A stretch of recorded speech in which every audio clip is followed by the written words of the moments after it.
This episode of the Restoration Today podcast is brought to you by Core Restores at corerestores.com. Did you know contents can save insurance carriers and customers 30% or more versus total replacement costs? The ability to restore personal items after a loss offers additional revenue for your company and valuable emotionally connected service for your customers. Core has been doing contents restoration and packouts for 25 years and counting as partners with restoration companies of all shapes and sizes. Learn more at corerestores.com. Hello there, Restorers. Thanks for checking out a fresh episode of the Restoration Today podcast. Today, we are covering a brand new topic, something we have never talked about on the podcast before, and I'm excited to have a new guest on the podcast as well to talk about it. We are talking about ESG, which is an environmental, social, and governance report. It's something that more and more companies are creating for their company, and it's not just for the company, it's for customers, it's for the team, it's for everybody, the community in general. So I am excited to be joined by Wyatt Cox. He is the VP of Legal and Compliance at BluSky, massive company, obviously, with lots of presence across the US, and they have gone through a really long process to create this ESG report. It's a really impressive document, which you can get a hold of and see for yourself. It is a public living document. You can find it on the CNR website if you search BluSky or ESG, whatever it is. But Wyatt, thank you very much for joining me. I really appreciate you having me. I really appreciate you coming on the show today. So I'm going to toss it over to you to introduce yourself, share a little bit about your background, how you ended up at BluSky, those kind of things.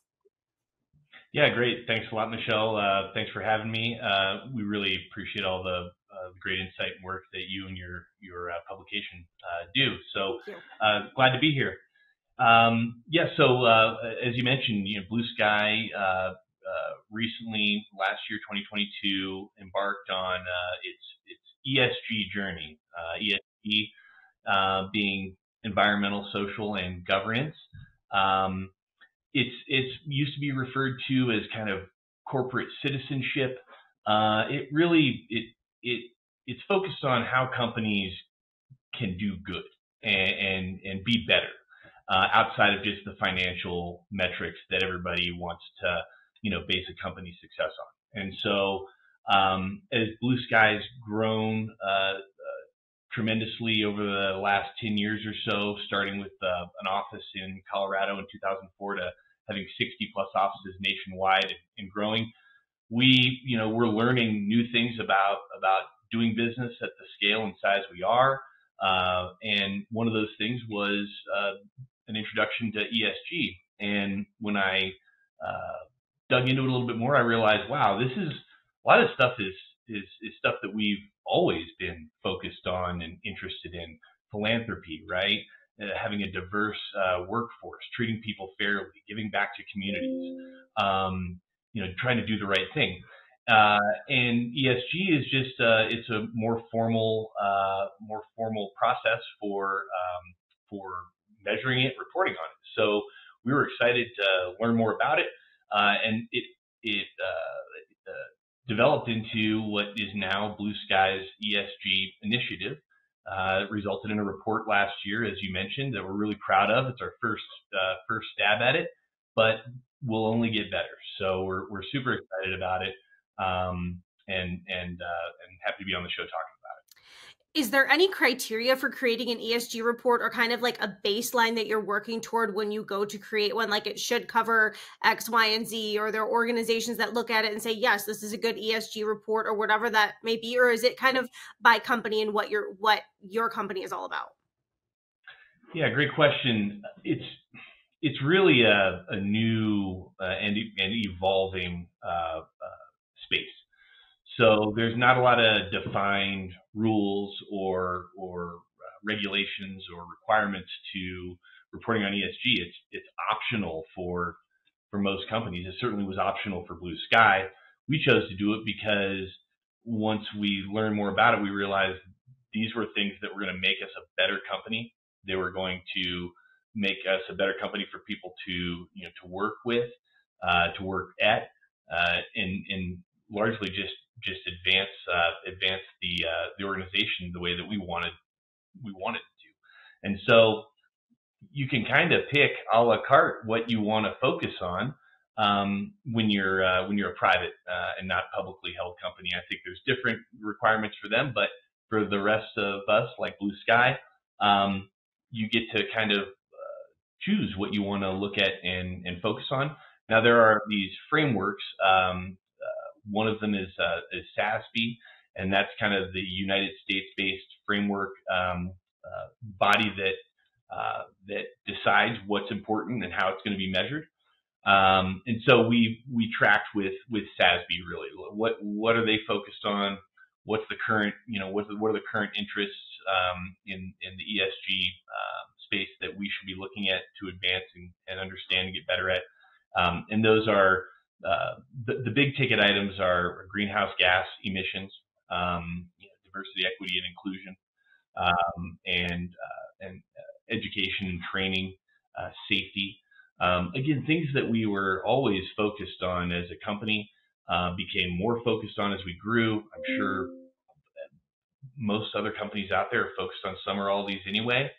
And so it wasn't a huge leap for us to say, you know what, I think it's time that we kind of make this more official, really make some commitments to ourselves, to our customers, to the communities we work in, and report on how we're doing in these different areas. So I think that the term ESG is going to be pretty new to most of my audience, most restoration contractors, but I think DE&I is probably going to be a little bit more familiar. And I don't want people to confuse as they're listening. You've already mentioned DE&I as being part of ESG. So I don't want people to confuse having a DE&I initiative with what an ESG is, right? Because DE&I is part of this puzzle. So can you explain that a little bit and how DE&I fits into the ESG overall scenario? Yeah, you bet. So ESG, very undefined, very big, broad space. Almost anything could fit into it, if you wanted to. The categories are environmental, and so that's looking at your greenhouse gas emissions reduction strategies, how your operations impact the physical environment that we all share. The S is social, and that's where DEI would slot in. That's where looking at how does the company interact with people, both inside and outside the organization. How does it treat its people? What are the initiatives and the steps being taken to ensure a fair, equitable work environment?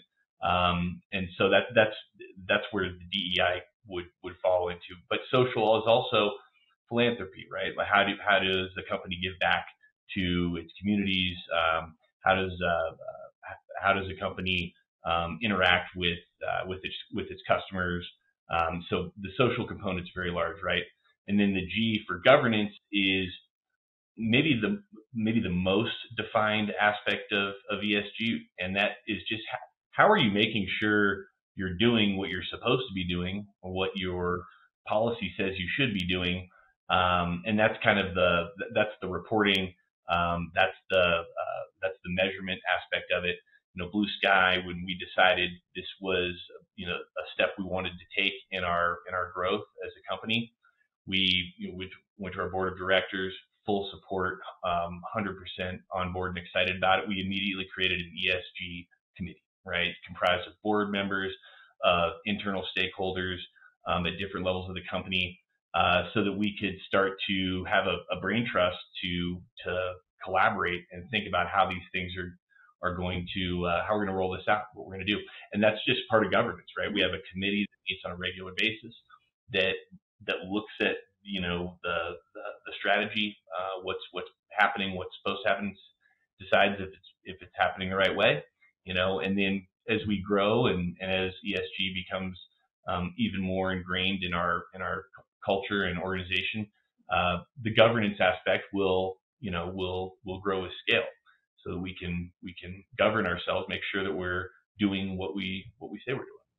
So how did you get all of the information into this? You said you had a committee that met once in a while. Did people volunteer for that committee? Were they assigned to it? And I'm also curious how you collected your report. And I hope that people who are listening to this will actually go and look at the report as a great example. You have so many data points in there from, employee turnover is one that sticks out in my head, but almost every page has different data points on it, right? And different things within BluSky. So how did you get that data and who was helping bring all of this together? Sure, great question. We're learning as we go here, so it was a little clunky, as you can imagine, right? It's hard enough to grow at the pace that we're growing. Yeah. And we're doing 25,000 projects a year. We're growing by 10, 20, 30% in size a year. So there's a lot of moving parts. We're building this thing as we're running it.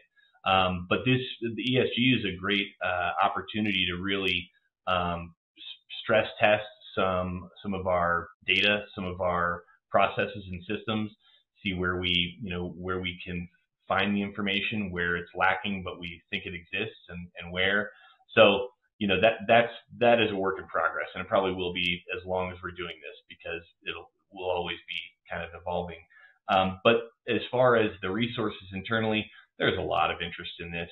Yeah. It's such a little known aspect of business, and ESG it carries with it all kinds of different connotations and interpretations, right? I for one was not very educated on what ESG was when I first discovered it and started becoming interested in it. And so even I had a misconception about what ESG really meant for a company like BluSky, like any company. And so plenty of support and probably more hands raised than even needed. People wanted to get involved. BluSky's always had a culture of people that really treat the business and the company like their own. And it's an ownership culture. People want to do things not because they have to, but because it's going to help the company, it's going to help their coworker, it's going to help their office. And so this became pretty popular pretty quickly, and we're really excited about that. So how can having a document like this build overall brand trust in general? How was it going to make the company even more relatable to future generations coming into the workforce as well? I mean, what workers and future employees are looking for today is not the same as what they were looking for 10, 20, 30, 50 years ago. Yeah, you're very right. And some of this does have to do with recruitment and retention.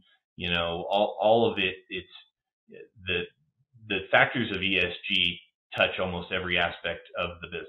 And if you're focused on measuring and improving, you're going to improve the business, in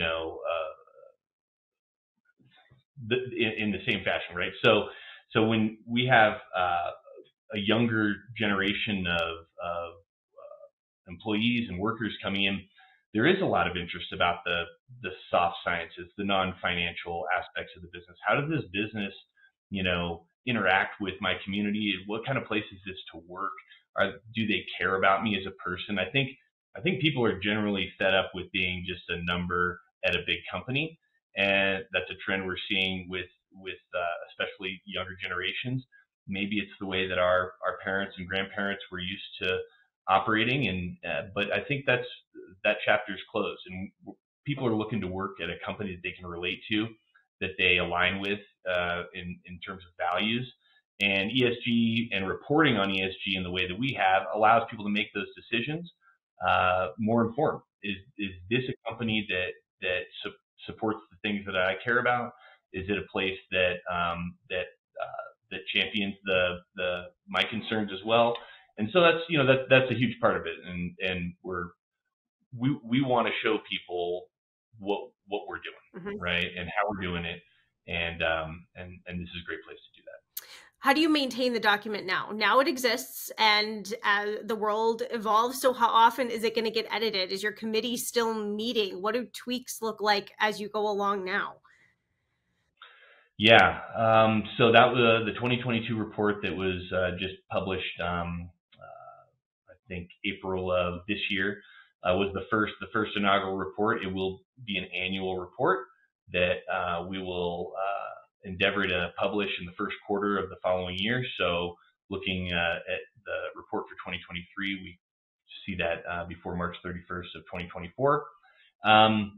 It may take a similar form and shape. We might, stylistically change it in some ways, but largely the information that's there is something that's going to remain, and we'll update that to just show, measured year-over-year performance, so you can look at report after report and just see the trends at BluSky, where things are going.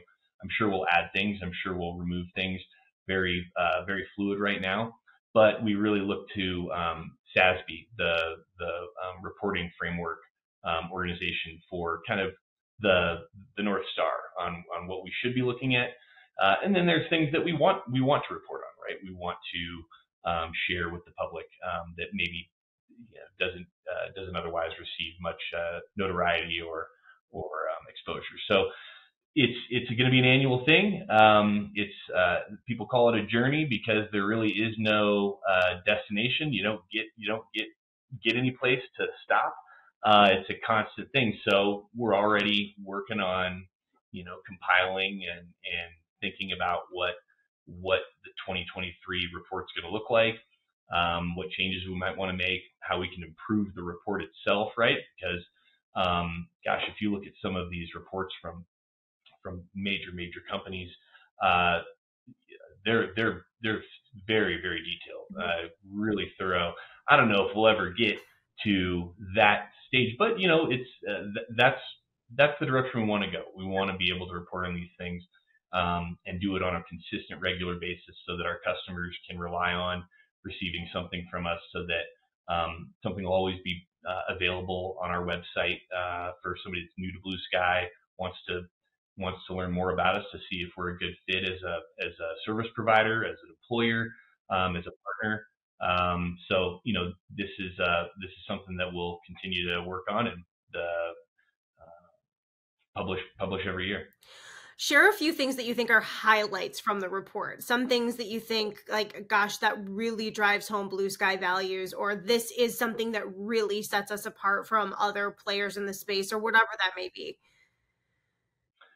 Sure. I've been with BluSky for almost 5 years, and I have always been so impressed and so proud of our philanthropy and the way that not just the larger corporate enterprise gives back, but every individual office finds ways to make their communities better places to give back. And so that's a huge point of pride for me. And in fact, that's how I became introduced to BluSky, was through a charitable organization here in Colorado that BluSky had been a perennial supporter of, and that's how I became introduced with them. So that is extremely proud. As BluSky grows and becomes more successful and bigger, we are going to continue to grow and advance those philanthropic efforts. So I think 700, pardon me, I can't remember the exact number, but the report identifies the dollar amount and the man hour or human hour donated back into communities, and it's really, really impressive. So I love that. Safety is a big component of BluSky's culture. Construction, very dangerous industry, of course. So we're really proud of our safety metrics. We've consistently been much lower than the industry standard on a total reported incidents, or TRIR, and so that's something that we're very proud of and happy to report. So those two things stand out in a big way. Okay, so how did you roll this out internally? For one, if people haven't seen, I'm going to go back to what you were just talking about charity-wise. That is something I know that BluSky does really well on, and I've seen press releases and all of that. And that is something, again, that attracts the younger generations, right? They want to know that they're working for a company that does good in their community and is a responsible company to work for. So That is a great thing to drive home, no matter what company is listening or whatever that may be. But how did you roll this out within the company? How did you let the entire BluSky team across the country know that this document exists and help them understand what's in it and what it means? Yeah, sure. So we've been socializing it, normalizing it since inception, since about the beginning of 2022. We talk about it in monthly meetings. We talk about it at all employee meetings. We bring it up as a topic at our executive leadership meetings every single week, and then the board with the committee that we formed started working on it. So from the get go, it was a pretty focused effort to just uh, spread the word on ESG, knowing that we don't exactly know what it means for us or where we're going with it, but we understand and can articulate the basic key elements and what it's about. Right? It's about how can we do how can we be a good company for our people and for the environment, right? And how can we demonstrate that and measure it? So we just began socializing it and discussing it on a regular basis. And as we did that, that's where kind of the swell of support and excitement came from. Plenty of people are, would how can I be involved? How can I help? What do you need? Mm-hmm. And so we had a task force really quickly mobilized, working on this effort. So that's what we did. Probably create more structured communications and trainings and education on this topic as we advance it. And that may be a next year thing, because we're certainly excited about how we've got gotten off the ground here, and want to continue the momentum for sure. Talk about, I want to dive more into the training and education aspect as well, because I know that that's a big part of this, and I know that BluSky has a big focus, as do other restoration contractors, on training their team correctly, especially on safety. I've been working on an article on asbestos, which was actually prompted by Chris within BluSky, who is the VP of Managed Repair, and he kind of prompted me at a show earlier this year to, hey, let's look into this. There's more to this, and contractors needing to get on the same page when it comes to testing and keeping their people safe and all of that. So going back to my original question, I guess, BluSky has hundreds of thousands of hours of training instilled into their team in a year. So how do you manage to train that many people across the company and keep that consistent as you go? Not just, oh, we did this for the ESG report. No, this is truly who we are, and it's a consistent thing that you're going to see from us. Yeah, great questions. So much of what was reported on in our ESG report was organic and as existed before ESG became a topic of consideration for BluSky. We didn't necessarily start cooking up things to go into the report. It was, what do we have? We almost had more than we could fit into this initial report. We had to cull down what made sense for this one. So for the training, we actually already had very very healthy and accurate metrics on training. Yep.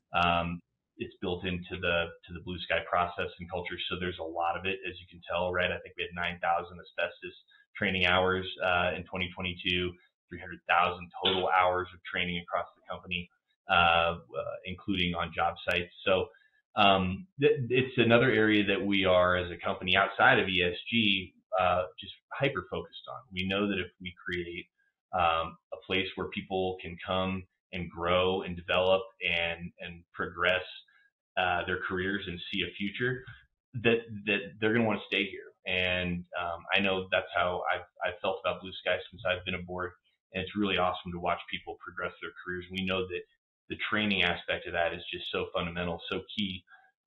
We've really been focused on it. So we've built out the training department, the education department, a lot over the last year or two. So that was an area that we were excited to be able to put together and crunch the numbers and look and say, wow, look at what we did last year. That's amazing, right?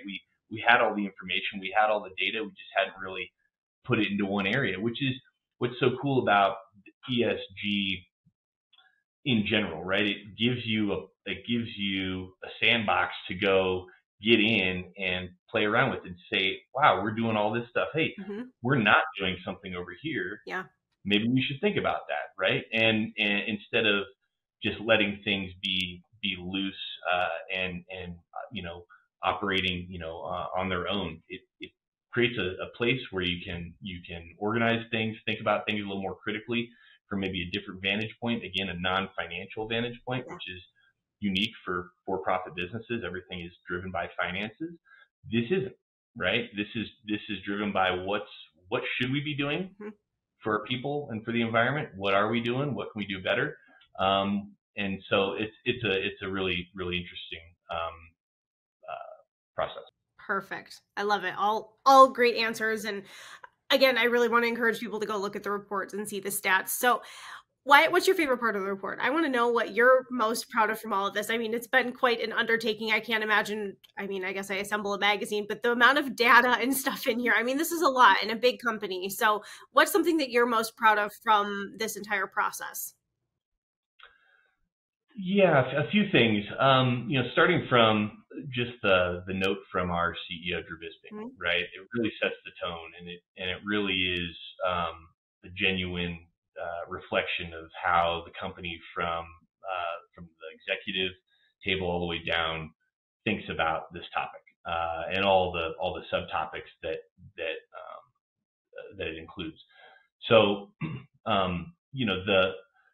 the materiality assessment was one of the first things we did when we wanted to understand, ESG and what our current footprint looks like, and so that's kind of a real feather in the cap to have gone through a very extensive materiality assessment, bringing in dozens of people from different departments and different layers of management at the company to gather all of the thoughts and information and ideas, concerns, interests, priorities from all these different people, and really understand, like, okay, now that we aggregate this is the important stuff, right? This is what people want to see, both inside of our company, right? This is what people outside of the company want to see.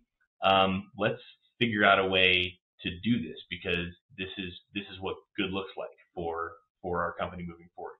So that was a big step in all of this, and I think probably one of the more fundamental steps for any company looking to kind of take the leap into the space, because it helps you map out and organize what seems very disorganized and disjointed, because there's so many different components of it, right?